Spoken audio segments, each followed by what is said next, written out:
Aux États-Unis, l'histoire est en marche. Après des années d'oppression, le peuple noir américain est à l'aube d'un jour historique. On se souvient bien sûr des années d'esclavage. On se souvient de la ségrégation raciale et des lynchages. Jusqu'aux années 60, où l'émancipation des Noirs commence grâce au combat de Martin Luther King.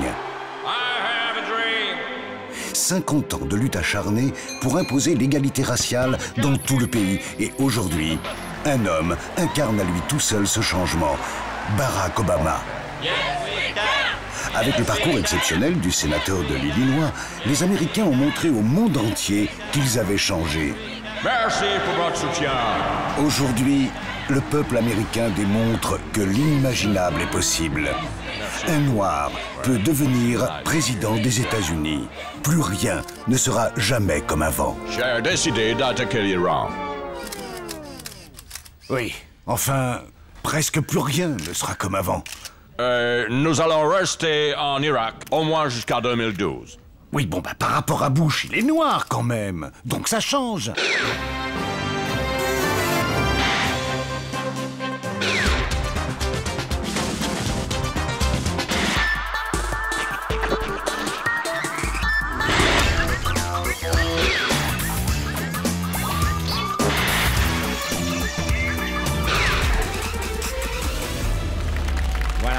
Je suis donc avec Barack Obama. Monsieur Obama, vous êtes le favori pour l'élection présidentielle américaine. Yes, we can. Oui. Alors, est-ce qu'être un candidat noir aux États-Unis n'est pas un handicap insurmontable? Non. J'en ai parlé l'autre jour avec Will Smith et Denzel Washington chez Spike Lee. Ils me disaient que les Américains sont prêts à élire un noir. Ce serait quand même un événement incroyable et une leçon donnée au monde entier. Yes, c'est exactement ce que me disait Brad Pitt à l'anniversaire de Sharon Stone, pendant que Ben Stiller sautait dans la piscine pour éclabousser Julia Roberts. Oui, mais l'enjeu, c'est surtout de séduire l'Amérique profonde. C'est ça le plus difficile. Je crois pas à ça. Je suis allé dans le Middle West, dans le ranch de Francis Ford Coppola, et là, j'ai bu un verre avec Steven Spielberg, qui finissait un film avec Matt Damon et Scarlett Johansson, et ils comptaient tous voter pour moi.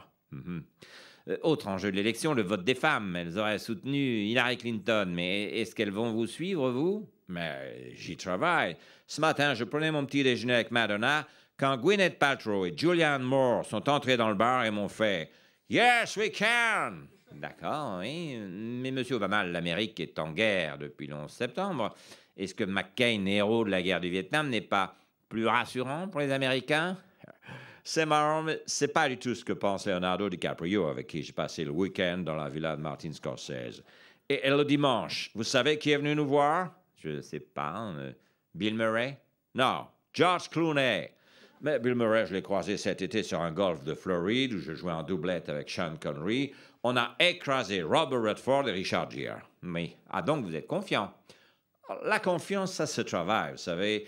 Et moi, je fais du yoga avec Uma Thurman et John Travolta. Et la dernière fois, il me disait, Paul Newman n'a jamais eu confiance en lui, contrairement à Tom Cruise. Eh bien, en tout cas, si vous ne devenez pas président des États-Unis, vous pourrez toujours présider les Oscars. Hein? C'est exactement ce que me disait Al Pacino, que j'ai croisé chez Robert De Niro pour l'anniversaire de Halle Berry. C'est dingue, il connaît plus d'acteurs que Nicolas Sarkozy. Hein? On commence par la campagne américaine avec l'irruption d'un nouveau personnage, Joe le plombier. Cet homme qui a interpellé Barack Obama a été récupéré par John McCain, le candidat républicain. Moi, je me bats pour que Joe le plombier paye moins d'impôts. Joe le plombier, si tu m'entends, je suis avec toi, Joe le plombier. Alors évidemment, l'équipe d'Obama a tout de suite réagi avec un nouveau clip. Joe le plombier, il va pas partout. Il marche pas au soda.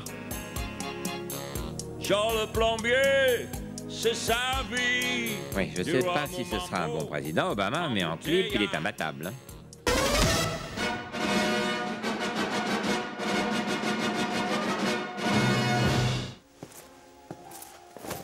L'histoire d'un banquier modèle qui avait tout pour lui. Ah, bonjour, papa. Bonjour, chérie. Bonjour, papa. Bonjour.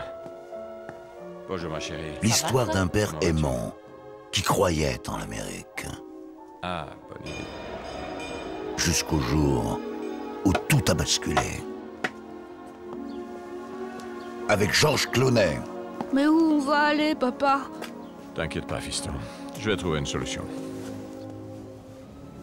un film de Michael Mann. Papa, j'ai faim. Je sais. Tiens. Papa, on n'aura plus jamais de maison? Si, je te le promets. Il faut prier, mon fils. S'il te plaît, mon Dieu, viens nous sauver. Et avec Barack Obama.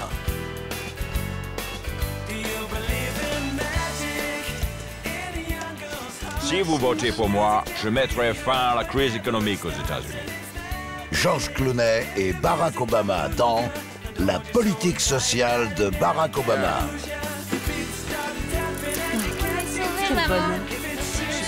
Je suis Barack Obama et j'approuve ce message. Voilà, je suis maintenant avec Barack Obama. Monsieur Obama, selon tous les sondages, vous devriez être le prochain président des États-Unis. Yes, we can. Oui, c'est votre slogan. Mais pour ça, il faudra battre John McCain ce soir lors du deuxième débat. Yes, I can. Et le principal enjeu, c'est la crise financière. Bon, nous, en France, on n'est pas touchés. Mais vous, est-ce que vous pourrez répondre à cette crise économique? Yes, we can. M'en doutais. Et si vous gagnez l'élection, à qui vous dédierez cette victoire? Gengis Khan. Ah oui, ça marche. Et que répondez-vous à ceux qui parlent de votre inexpérience en politique? Je ricane. Ouais, et très fort en com. Hein. Monsieur Obama, on dit toujours que l'élection américaine se joue dans un seul État. On se souvient de la Floride pour Bush. Cette fois, ça va se jouer où? Le Michigan. Pas mal. Bon, en France, on suit la campagne de près. Hein. Vous êtes très soutenu par les acteurs d'Hollywood. Certains participent même à vos meetings. Oui, John Goodman. Meg Ryan. Oui. Et Tom Cruise. Ah, là, ça marche pas. Ça finit pas par Anne. Qui était avec Nicole Kidman. Ah bah si, ça marche. Il est fort. Hein. Ah, ça va être vraiment dur pour le candidat républicain. John McCain. Ah oui, la réponse à tout, hein. C'est limite pénible.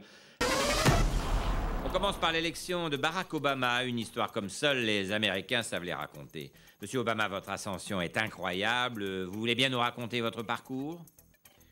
Eh bien, je suis né à Hawaï, d'un père kényan et d'une mère américaine.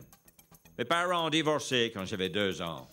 Mon père est reparti au Kenya et, avec ma mère, nous sommes allés vivre en Indonésie. Mes premières actions politiques, c'était dans la banlieue de Chicago, où j'aidais les défavorisés. Après, j'ai fait Harvard et je suis devenu sénateur de l'Illinois. Et puis, hier, j'ai été élu premier président noir des États-Unis d'Amérique. Voilà. Vous ne me posez pas de questions? Quoi? Non, mais qui parle, là? C'est moi, Barack Obama. Je suis en interview avec vous. Hein? Ah, pardon, j'ai cru que c'était un film. Je suis désolé. Hein. Non, j'ai aucune question. Le scénario est parfait et vous jouez très juste. Bravo.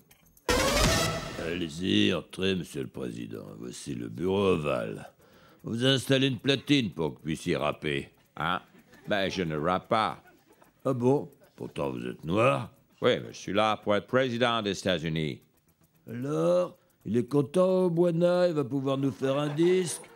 Laisse tomber, Bob, annule la piscine et les nanas à poil. Il fera pas de clip aujourd'hui. On commence par le plan de relance économique de Barack Obama. Il a promis une économie d'impôts aux Américains. Je vais accorder $1000 à chaque foyer modeste américain pour relancer la... Non mais vous êtes dingue! Putain, il est encore plus con que Bush, hein. Il veut donner de l'argent aux pauvres. Ouais, jamais W il aurait fait une connerie pareille. Oh putain, j'aurais dû mettre mes Santiago moi ce matin. Alors la tradition américaine veut que le nouveau président marche dans les pas de ses glorieux prédécesseurs. Barack Obama, on l'a vu, a donc juré sur la Bible de Lincoln. Il a ensuite lu la déclaration d'indépendance qu'avait lu avant lui le premier président américain, George Washington. Nous, les représentants des États-Unis d'Amérique. Il a ensuite regardé un film de Ronald Reagan. C'est désormais moi, le shérif de Reno. Et enfin, il a fait un coloriage de George W. Bush. Et tu veux du bleu pour colorier le cochon? International pour finir, Barack Obama multiplie les discours émouvants. Il n'a qu'un seul but, la réconciliation. Comme hier, où il a tendu la main aux musulmans du monde entier. Hier, Barack Obama a fermé la méchante prison de Guantanamo. Voilà, Barack, j'ai la clé de Guantanamo et je la jette à la poubelle. C'est du bon boulot, Mickey. Aujourd'hui, quelle sera leur nouvelle mission? Mickey, aujourd'hui, je veux qu'on fasse la paix avec les musulmans du monde entier et qu'on se donne tous la main. D'accord, Barack. Alors, quel outil va nous permettre de faire la paix dans le monde? L'échelle, la colombe, la perceuse ou le seau? Oui, c'est la colombe! Barack, on envoie la colombe par la fenêtre et elle revient avec la paix. C'est du bon boulot, Mickey. Ce midi, j'ai tendu la main aux musulmans. Bien joué, Obama. Ils tendent la main et hop, on leur coupe. Non, on leur tend vraiment la main. Et la clé de bras, on y met sa gueule dans son couscous, ce bougnoul, et on l'étouffe. Non, je veux que nous soyons amis. Ah, d'accord. Ouais, je vois. On les invite à dîner, on met du poison dans leur plat et ils meurent dans d'atroces souffrances. Oui, il va falloir un peu de temps. Hein. International maintenant, Barack Obama passe à l'offensive au Moyen-Orient. Il a décidé d'anéantir Al-Qaïda au Yémen. Monsieur Obama, vous avez lancé une offensive dans la péninsule arabique. Ah, ça va, calme-toi, mec. Reste cool, mec. Le Yémen, c'est qu'une petite intervention, mec. Monsieur Obama? Ouais, mec, c'est ton pote Barack, mec. Donc, je vous demandais si vous alliez ouvrir un nouveau front dans cette région. Je sais pas, mec, mais les gars du Yémen nous chient dans les bottes. Il faudrait rien dire, mec. T'es un fou, mec. Alors, ça vous plaît? Quoi? Sa nouvelle voix, son nouveau style. Plus cool, plus détendu du slip, plus noir, quoi. Et pourquoi ça? Comme Obama, il fait plus de guerre que Bush. On s'est dit que ça allait finir par se voir qu'à l'intérieur, il est blanc comme un cul. Ça risque de brouiller son image d'Américain sympa qui aime la paix, tout ça. Donc, on a fait 2-3 réglages pour le rendre plus funky. Mais, enfin, il fait quand même la guerre, hein. Ouais, le mec, il est prix Nobel de la paix, il a un manteau avec col de fourrure. Si ça, c'est pas un mec cool, je vois pas ce qu'on peut faire de plus, hein. Ah, tu viens, mec? On va botter le cul au Yéménique, mec. Voilà, je suis donc avec le président des États-Unis qui vient de recevoir le Dalai Lama. Monsieur Obama... Ah, dis pas mon nom, mec, t'es dingue. Si les Chinois savent que j'ai reçu le Dalai Lama, ils vont me massacrer. Ah oui, c'est vrai que vous l'avez rencontré en cachette, loin des caméras. C'est très étonnant. Mais t'es un malade, mec, tu connais pas les Chinois? Pour l'année de la chèvre, ils ont massacré les Tibétains. Imagine ce qu'ils sont capables de faire l'année du tigre, mec. Ah, c'est vrai que la Chine est une grande puissance, mais ils peuvent quand même pas décider pour vous. Mais qu'est-ce que tu crois, mec? Ces gars sont des putains de tarés. Rien que pour leur feu d'artifice, ils ont des pétards gros comme ça. Alors imagine ce qu'ils mettent dans leurs missiles, mec. Vous avez peur des Chinois?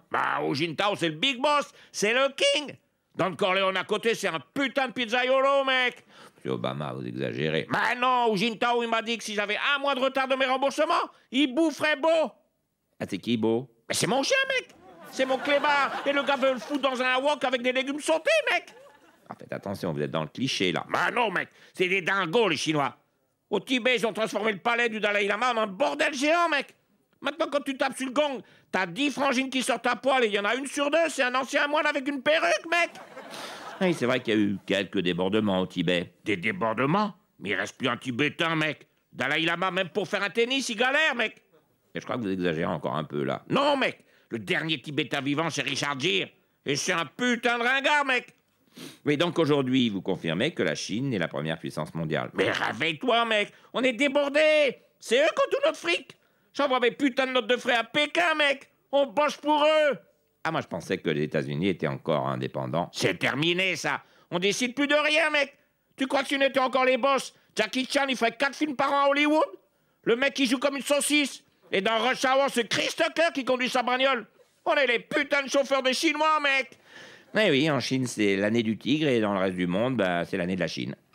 Après Superman, Batman, Spider-Man, l'Amérique s'est découvert un nouveau super-héros en slip. Ah, cette fois, on a vraiment plus une thune. Plus une thune man. Il a tout perdu, sauf un super pouvoir, celui de calmer les méchants Chinois. Voyons, on est les Chinois. Rends-nous notre fric.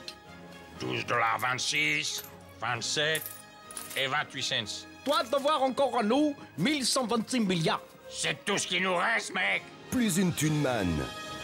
Il est le dernier rempart de la dignité de l'Occident. Donne notre clip aussi. Mais t'es pas dingo, mec. Donne.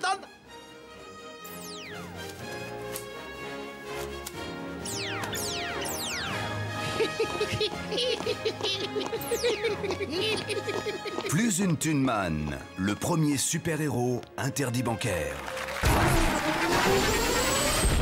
International, pour finir. Ce matin, Barack Obama a déclaré qu'il serait candidat à sa propre succession. Monsieur Obama, quelle est la raison qui vous pousse à vous représenter? La raison? Mais il n'y en a pas qu'une. Je vais te donner les 5 putains de bonnes raisons de re-signer pour 4 ans, mec. Number 5, il me faut une rallonge pour justifier mon prix Nobel de la paix. Depuis 4 ans, j'ai buté plus de mecs que Gengis Khan. Number 4, parce que chez nous, quand un black a un job, il n'a pas intérêt à le lâcher. Number 3, parce que si je suis plus le boss, je fêterai plus mon anniv avec Beyoncé, mais avec Happy Turner, mec. Number 2, parce que président, c'est le seul tap où le black est assis à l'arrière de la voiture, mec. Raison numéro 1 pour laquelle je me représente, parce que Bush a été élu 2 fois et que je suis pas plus con que ce cutéreux de Texan.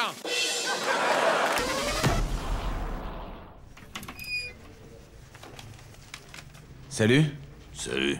Qu'est-ce que t'as? Je m'appelle John, je reviens d'Afghanistan et j'aimerais un peu d'aide. Parce que c'est dur, là. C'est dur, t'oublies quand même le principal, hein. Quoi? Ben, que t'as un président cool, sympa, funky, pour qui t'as voté, pour qui tu t'es battu. Cool, j'ai quand même sauté sur une mine. T'inquiète, je suis là, mec. Ah, tu m'étonnes que c'est pas cool. T'as vu dans quoi tu roules, mec? On va t'arranger ton tas de ferraille, mec. C'est pas avec ça que tu vas attraper des frangines, mec. Allez, les mecs, on s'occupe de job. J'ai oublié ces guiboches et ces putains de talibans. Je peux pas le laisser comme ça. Alors on tape, les mecs.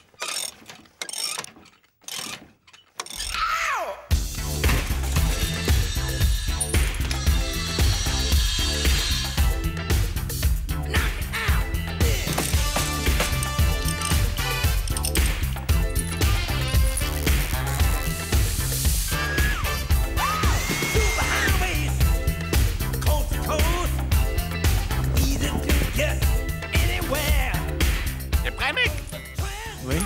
Ben, bat ça si c'est pas cool, mec. Carénage chromé, peinture pailletée, peace and love, enjoliveur diamant, ampli 800 watts.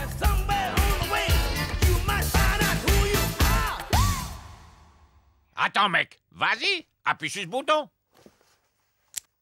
Ah, plus besoin de sauter sur une mine pour monter et descendre. C'est pas cool, ça, mec. Si. Alors, on dit quoi, mec?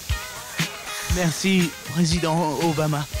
Hé, mec, si toi aussi tu veux devenir l'éclopé le plus cool du quartier, viens me voir, j'en fais mon affaire, mec.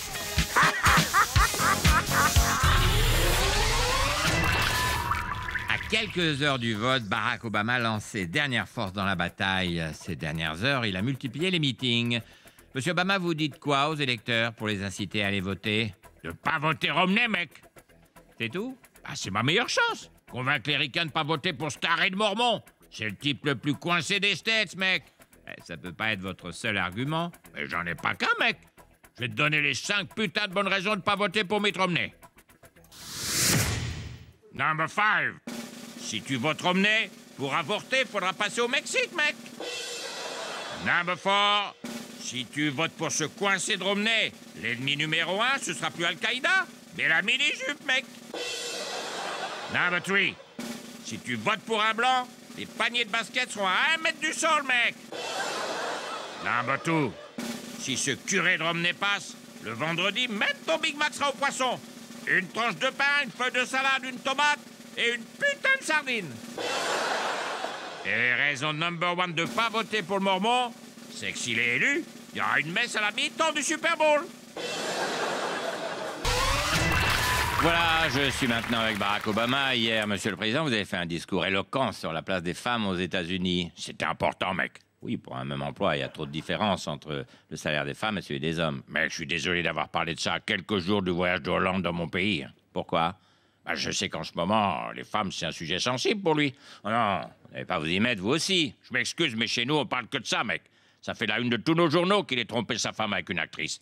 Oui, peut-être, mais de toute façon, tu veux qu'on parle de quoi avec Hollande? De votre économie?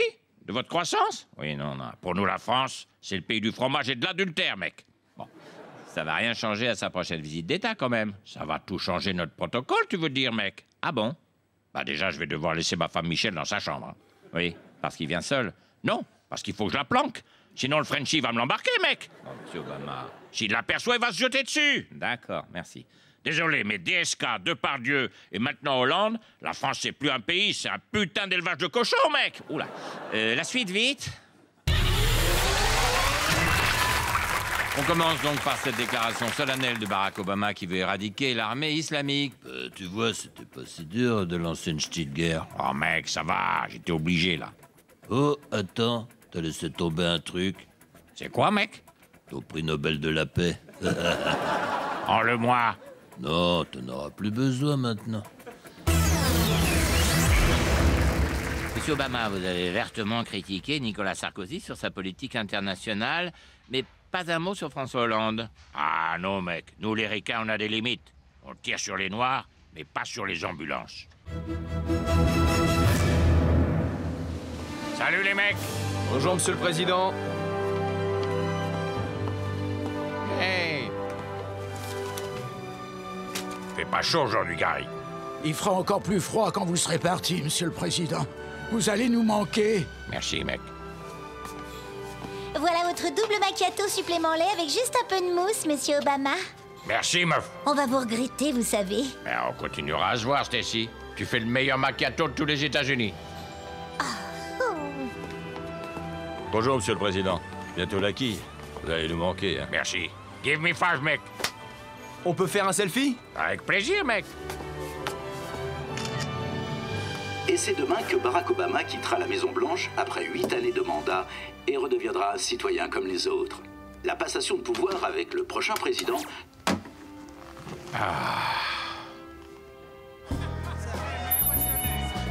Hey. Fait pas chaud aujourd'hui, Gary. Fous pas tes pattes sur mon chapeau, j'en veux pas de ton argent. Casse-toi, sale dealer. Mais mec, t'as trop picolé ou quoi? Casse-toi. C'est pourquoi? Enfin, Stacy, c'est moi, on se connaît depuis 8 ans. D'où vous connaissez mon prénom? Non mais calme-toi, meuf. Sécurité, il y a un noir défoncé au crack qui me demande de me calmer. Ah, mais Allez, dégage, vite. Salut les mecs. Mets tes mains derrière la tête. Hein? Non mais les mecs, c'est moi.